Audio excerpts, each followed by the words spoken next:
শ্ৰদ্ধাৰ ৰাইজ, অহাকালি দিনটো এটা গুৰুত্বপূৰ্ণ দিন।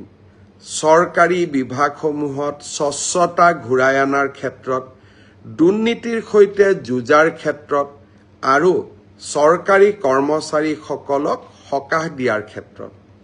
শদিয়াৰ পৰা ধুবুৰীলৈ আমি সকলোতে চৰকাৰী চাকৰিত যোগদান কৰিব লাগে।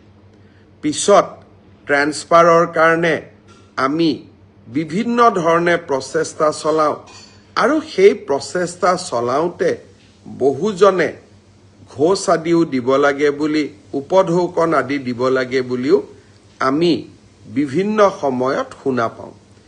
ভাৰতৰ ভিতৰতে এইবাৰ মই এটা নতুন ব্যৱস্থা লৈছিলোঁ।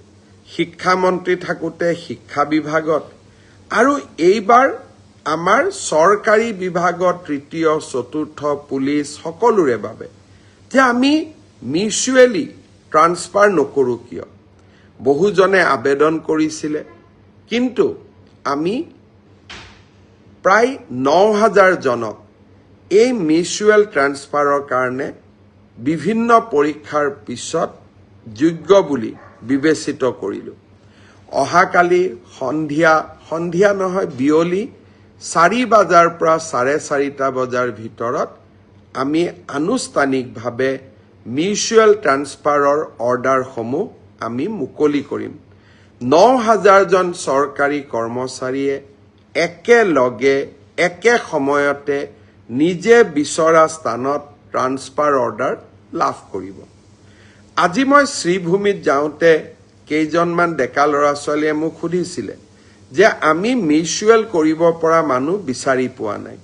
মই আপোনালোকক প্ৰতিশ্ৰুতি দিছোঁ, এডিআৰিত যেতিয়া আমি 10 তাৰিখে নতুনকৈ নিযুক্তি দিম, তেতিয়া মিউচুৱেল ট্ৰান্সফাৰ কৰিব পৰা, বা আমি যেতিয়া পুলিচত নতুনকৈ নিযুক্তি দিম 10 অক্টোবৰত, মিউচুৱেল কৰিব পৰা কিছু আৰু স্কোপ আমাৰ সন্মুখত ওলাই আহিব। লগে লগে নৱেম্বৰ মাহত আমি আৰু এবাৰ মিউচুৱেলৰ পৰ্টেলটো মুকলি কৰি দিম, যাতে আপোনালোকে চৰকাৰৰ নিৰন্তৰ স্বচ্ছতা আৰু চৰকাৰৰ ইতিবাচক পদক্ষেপসমূহত ভাগ ল'ব পাৰে। এই ৯,০০০ ট্ৰান্সফাৰ অৰ্ডাৰ যাক আমি অহাকালি দিব গৈ আছোঁ, মানুহে কয় এটা ট্ৰান্সফাৰ অৰ্ডাৰ ওলাওঁতে ৫০,০০০ৰ পৰা ১,০০,০০০ টকা খৰচ হয়। এতিয়া আপোনালোকে নিজে হিচাপ কৰক, ৯,০০০ পূৰণ ৫০,০০০ কিমান হ'ব, ৯,০০০ পূৰণ ১,০০,০০০ কিমান হ'ব। আজি আমি এটা টকাও দিব নালাগে, আপোনালোক য'ত আছে তাতেই আপোনালোকৰ ট্ৰেন্সফাৰ অৰ্ডাৰটো আমাৰ পৰ্টেলৰ পৰা ডাউনলোড কৰি নতুন জাগাত যোগদান কৰিব পাৰে।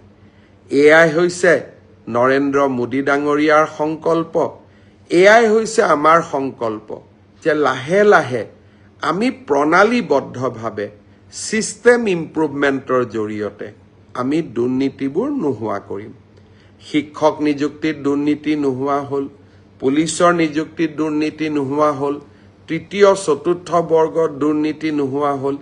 এতিয়া আনকি ট্ৰান্সফাৰ অৰ্ডাৰৰ ক্ষেত্ৰতো আমি দুৰ্নীতিসমূহ নোহোৱা কৰিম। অহাকালি দিনটো সেয়েহে এটা আমাৰ বাবে অত্যন্ত উল্লেখযোগ্য দিন।